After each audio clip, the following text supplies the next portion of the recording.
As usual, let's start with your overview of the quarter and your thoughts on the current state of the business. Well, obviously it was a really good year for us. We broke the 2 million engine equivalent barrier back in March, and we were able to report above 2 million for all 4 quarters. July and December were a little bit low. July for the summer shutdowns, December for adjustment of year-end inventory at some of our customers. So July influenced the 3Q results, December influenced the 4Q results. So actually we think we could have done a little bit better. But even so, production grew 18% compared to 2014, and that's exactly the same amount as our average annual growth rate from 2007 through 2014. So you see that we're producing faster in order to keep the same percent growth rate. We had record sampling cups, 15% above 2014, and that motivated the fun Christmas card that many of the shareholders will have seen on our website. We shipped our first steel cup in 1999, and so that was 16 years to get to 1 million, and now we're over 150,000 per year, so we're on pace to do that in just 7 years, and of course that will accelerate. So we see how the time condenses as the company grows. We had a strong installation year with 6 new installations. Normally we would have regarded 3 or 4 installations as a good year. And of course we had some help from favorable exchange rates. We acknowledge that, but I don't think that we need to apologize for it. We added functionality, we improved reliability, and we developed new products on the technical side.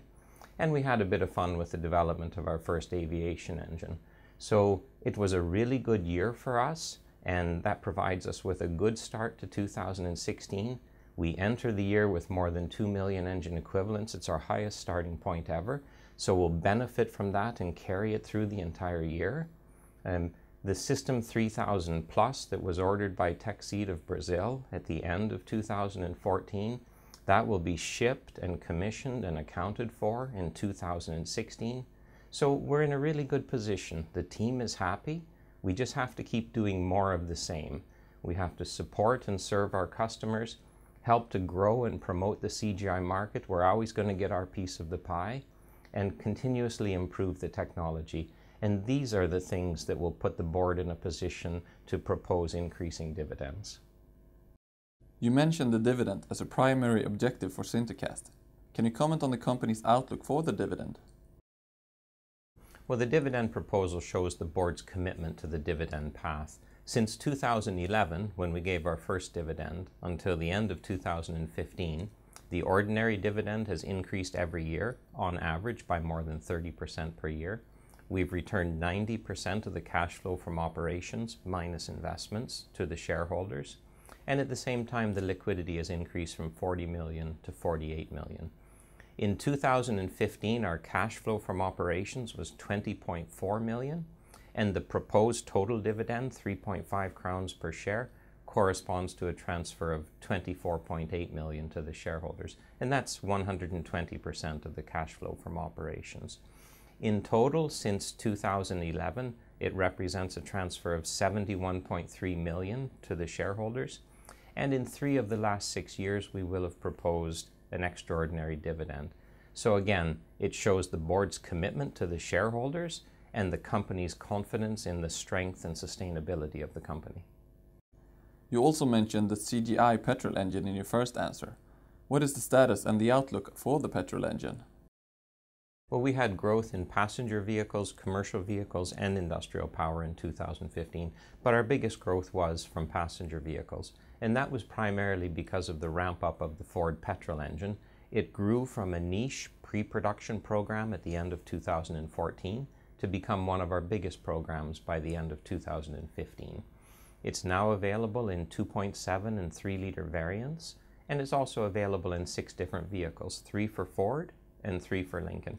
And it's reasonable to expect that they'll roll it out to other vehicles in the future, but we do expect that the F-150 will remain the leading application. In F-150, we understand that our 2.7-liter petrol engine accounts for about 25% of sales, and of course the F-150 is the highest selling vehicle in North America. And Lincoln introduced the 3-liter version in January at the Detroit Auto Show, And that provides an excellent example to show the benefits of CGI. Our 3-liter engine provides 400 horsepower and 400 pound-feet of torque, and it replaces a 3.7-liter engine that had 300 horsepower and 270 pound-feet of torque. And in the industry, we speak of specific performance. You know, how much do you get from each liter of displacement? And for horsepower per liter, we provide a 62% increase compared to the old 3.7-liter engine, and a 77% increase in torque per liter compared to the 3.7. So the petrol engine has been an excellent showcase for CGI, and it's a great addition for SinterCast, and I think there's more to come. Can you share any other comments, highlights, or observations from the Detroit Auto Show? Well, Detroit was a good show as ever, but to be honest, it was a bit less my cup of tea this year. There were nice displays and acknowledgements of our products on the Jeep and Ram stands, and of course our VM Motori 3-liter EcoDiesel won a 3rd consecutive Ward's 10 Best Engine Awards. So it was the only 3-time winner out of the 10 engines, and it was the only diesel on the list. It was also fun to see vehicles with our engines on the Ford and Lincoln stands, and for me personally, I thought the Lincoln Continental was a home run. It was a beautiful combination of luxury and strength. And I thought that Nissan did a really good job promoting the Titan. It dominated their stand, and it's really exciting now to see how this vehicle will start sales and ramp up. It's a new vehicle, and they're trying to forge a new segment in between full-size pickups and Super Duty pickups. So it's really interesting to follow. So those aspects were good, but there was a clear shift this year toward mobility, connectivity, and mobile phones, and I missed the car buzz. Also, one of our biggest end users, Jaguar Land Rover, decided not to go to Detroit this year, rather to focus on other auto shows. And it was a bit subdued with the diesel discussion in the US. So the German OEMs, Volkswagen, Audi, Porsche, even Mercedes and BMW didn't have any diesels on their stands. So it's always fun to be in Detroit in January, and I look forward to next year. I'm not sure that I have a vote, but I hope that the show comes back to more toward cars and drivers. And we have a lot of electronic shows. Detroit has to be about cars.